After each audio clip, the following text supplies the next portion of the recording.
Hello guys, north Korea எவ்வளோ ஆபத்தான நாடு அப்படின்னு நம்ம எல்லாருக்குமே கண்டிப்பா தெரிஞ்சிருக்கும். அப்படிப்பட்ட அந்த நார்த் கொரியால வெர்ஜின் பெண்களை கிம் ஜாங் உன்னும் அவங்களுடைய டீமும் ஒன்னா சேர்ந்து அந்த பொண்ணுங்களுடைய மனசை மாத்தி அந்த பெண்களை என்னென்னலாம் கொடுமைப்படுத்துவாங்க அப்படின்னு கேட்டீங்கன்னா நீங்களே மிரண்டு போயிருவீங்க.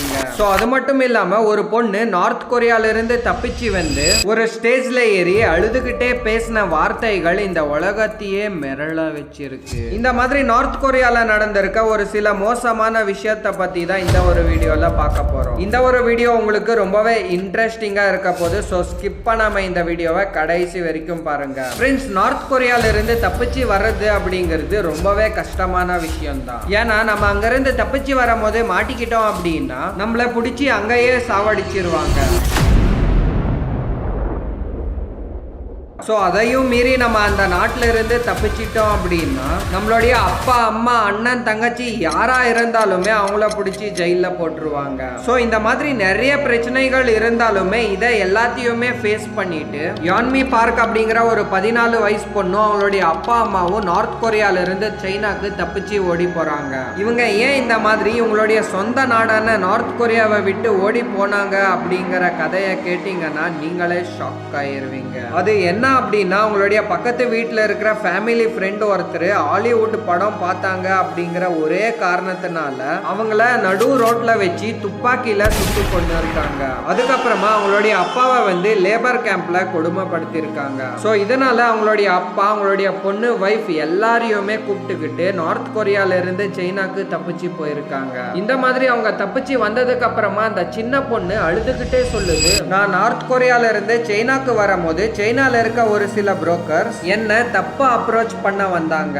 ஆனா எங்க அம்மா என்ன பாதுகாக்கணும் அப்படிங்கிற ஒரே காரணத்தினால அவங்க பலியாடாயிட்டாங்க. சோ இந்த மாதிரி எந்த ஒரு கஷ்டம் வந்தாலும் எங்க அம்மா எனக்காக தாங்கிக்கிட்டாங்க அப்படின்னு சொல்லிட்டு பயங்கரமா அழுதுகிட்டு நார்த் கொரியால இருக்க பொண்ணுங்க வந்து ரொம்பவே வீக் தான். ஆனா நார்த் கொரியால இருக்கக்கூடிய அம்மாக்கள் எல்லாமே ரொம்பவே ஸ்ட்ராங் அப்படின்னு சொல்றாங்க.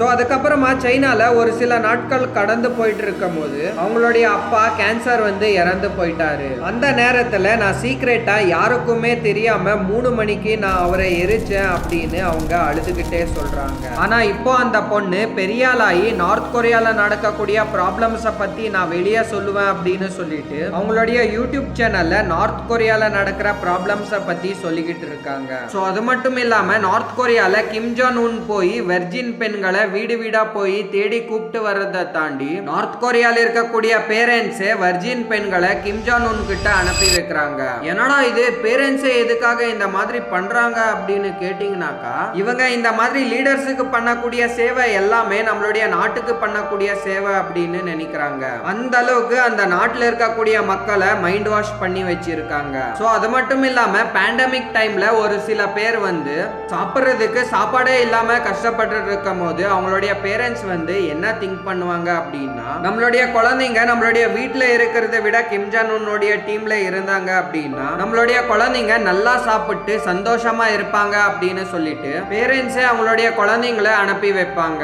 இவங்க எந்த அளவுக்கு வெர்ஜின் பெண்களை மைண்ட் வாஷ் பண்ணி வச்சிருக்காங்க அப்படின்னு பாத்தீங்கன்னாக்கா, நார்த் கொரியால இருக்கக்கூடிய மக்கள் எல்லாருமே கிம் ஜாங் உன்னுடைய தாத்தா தான் கடவுள். ஸோ அது மட்டும் இல்லாம நீங்க யார் வீட்டுக்கு போனாலுமே நம்ம வீட்டுல சாமி போட்டோவை மாட்டி பூஜை பண்ற மாதிரி அவங்க கிம் ஜாங் உன்னுடைய தாத்தா போட்டோவை தான் மாட்டி வச்சிருப்பாங்க. ஸோ அதனால மக்கள் வந்து வெர்ஜின் பெண்களை அவங்களுடைய லீடர்ஸுக்கு அனுப்புறது ப்ரௌடா நினைக்கிறாங்க. அந்த அளவுக்கு அந்த நாட்டு மக்களை மைண்ட் வாஷ் பண்ணி வச்சிருக்காங்க. ஸோ அது மட்டும் இல்லாம இந்த வெர்ஜின் பெண்களை வச்சு செலக்ஷன் ப்ராசஸும் பண்ணுவாங்களாம். அது எப்படின்னா, ஒரு சில பெண்களை கிம் ஜாங் உன் செலக்ட் பண்ணுவாங்க.